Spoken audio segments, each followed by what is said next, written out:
time to meet the guys who make it all happen.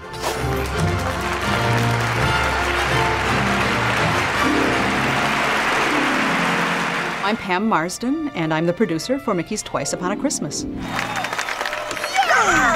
Jeff is trying to work out his skating moves at the ice rink that we see in Bells on Ice. I'm Jeff Howard, and I'm the creative executive for Mickey's Twice Upon a Christmas. Usually you find Matt in Mickey's house.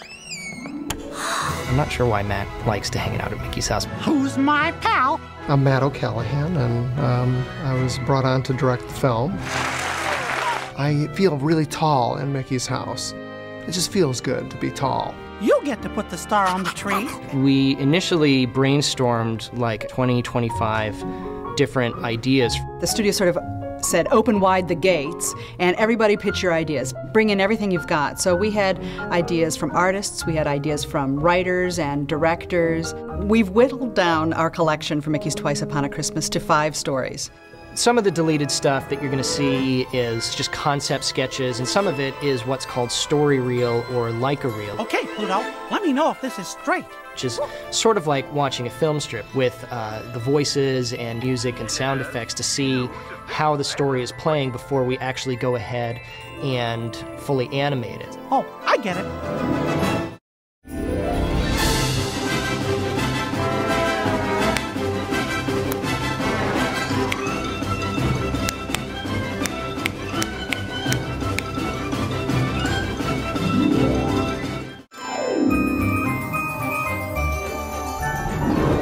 We started working on the project 4 years ago, and we wanted to do a follow-up to Mickey's Once Upon a Christmas, but this time we kind of wanted to open it up and do some different things with it. Better get ready. There's a ton of great stuff that didn't make it. There was something called the Christmas Cookie Caper, which was kind of a spoof on detective stories where Mickey is this detective trying to solve the case of Minnie's missing cookies. 12 Days of Christmas was a beautifully presented story of Donald conducting an orchestra that would play 12 Days of Christmas. We were going to have different Disney characters playing the gifts of the 12 Days of Christmas, and the 2 that survived out of that were the hippos and the alligators, which are from Fantasia, and they ended up appearing in Bells on Ice.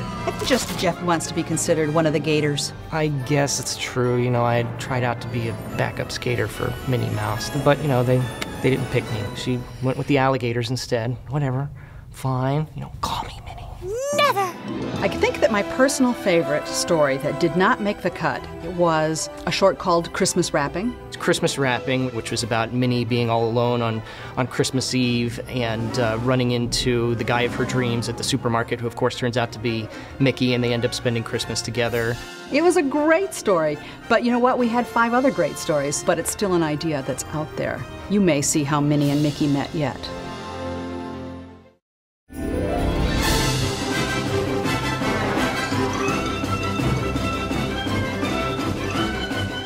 Even with the pieces that did make it into the movie, there's always a lot of different versions of that story that didn't survive. For instance, we knew that we wanted to do something with Minnie and Daisy. That's me! That's me! In some sort of face-off. One of the initial ideas was that they were float makers, where they're building competing Christmas floats for the big Christmas parade. And we had another idea where they were competing window dressers, and we even had one where it was a cooking show, but none of them were really quite right. What were we thinking? And then we all hit on the idea of the ice skating thing. The whole ice skating thing, that just had such a great potential. It's a great Showtime kind of environment, and it elicits sort of an excitement because they're going to be in a show, and it was nice just to see the 2 girls together. Merry Christmas.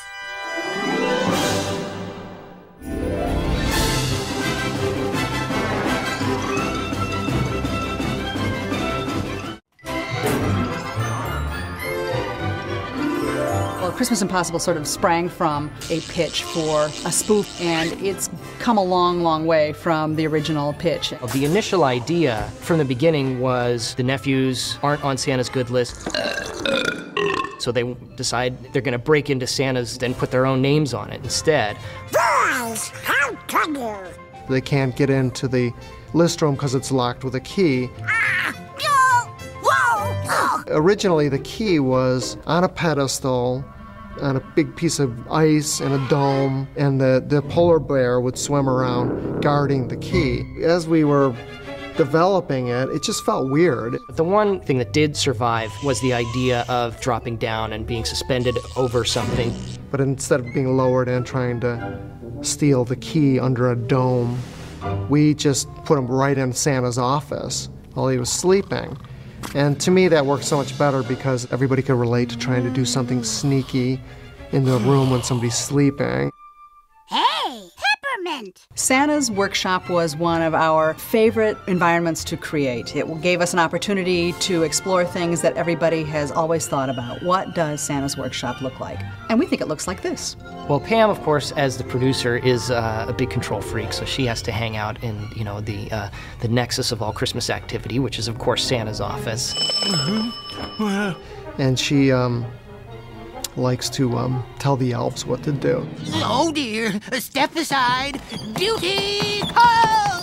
One of the things that we had to trim down were the number of toys that we could have in our fabulous workshop. Uh-oh. We wanted to have a scene where the key gets lost in a bunch of other keys. We had a bunch of different toy ideas like Good Soldier Sam and Rabbit Rodney and the Dog Pound Pals and something Go-Go Ginny, Key to My Heart Katie, and Legal Loophole Larry. We also had a Deputy Duck and a Sheriff Sam and Houdini. We ultimately went with Jailbreak Bob. Jailbreak Bob? Jailbreak Bob made the story because he had the coolest voice. Be good this year, see, and have a Merry Christmas. When we designed the list with all the children's names on it, then we had the dilemma, what do we put on it? Pam came up with the idea, let's use some of the crew members' children's names. Good thinking. My kids are Cody and Jordan, and they are both on Santa's list. My children's names are there too. I didn't have any kids to put on the list, and since I'm sort of a big kid myself, I got stuck on the list, so. But I didn't have to write my own name on there. I was good enough. Gotta check that list one more time, you know. I think.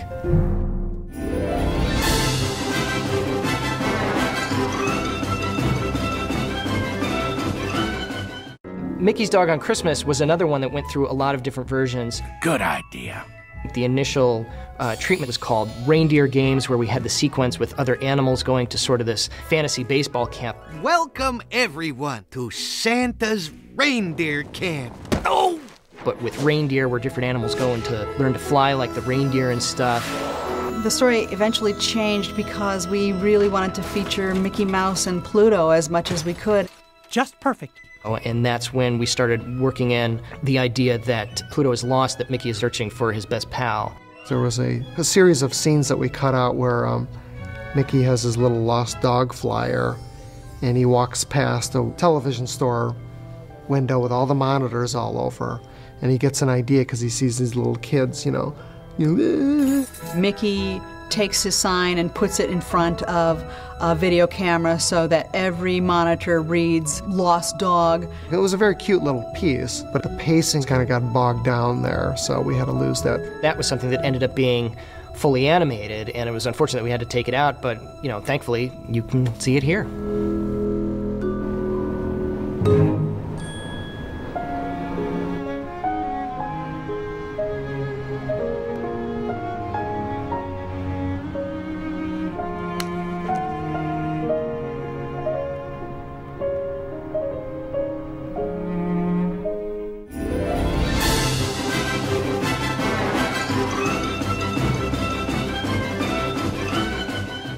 I think bringing the stories all together to hang them together as one piece is probably the hardest thing, and maybe that's why we left it till last. This is it, boys. Everything we've worked for.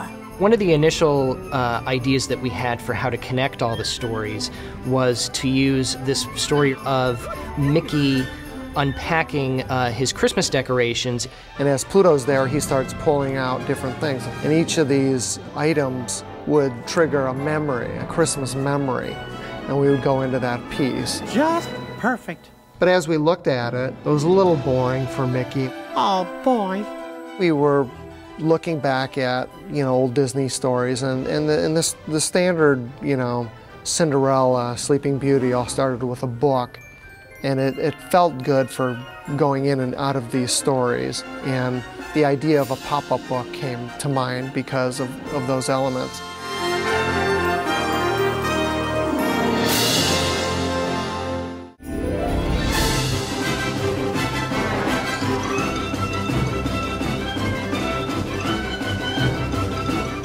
I am so happy with the way this ended up. I think it's beyond my imagination. I couldn't be more pleased. It's a great mixture of, combining great little stories with, the great Disney characters with Mickey and Donald and Goofy and company. And they have a lot of energy and a lot of heart. We ended up with these 5 just because we had to make a choice and draw the line somewhere. Otherwise, we would have included more and more. It was really, a tough thing to make choices, but in the end, the movie turned out great. Now it's perfect. These movies aren't made by just a couple people. I mean, you look at the credits and there's hundreds of people on these things. And that's, the great thing about it is that everybody gets to put a little bit into the movie to call their own, and that's what makes it special.